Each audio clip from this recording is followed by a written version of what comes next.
Bueno, y seguimos con la afición del Valencia. Bueno, qué ambientazo tenéis aquí, ¿eh? Total, total. Y recibimiento del Córdoba espectacular también. De puta madre. Hoy ganamos, ¿no? Hoy ganamos 0-3, 0-3, 0-3. Y Morata, vete para casa, tío, nano. Muy bien.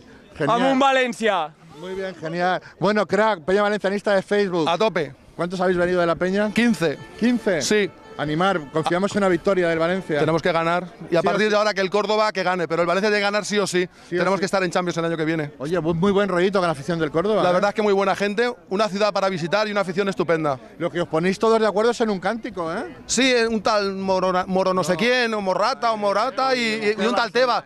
¿Quién es ese? Yo no lo sé. ¿A quién le importa? Lo que tiene que hacer es irse.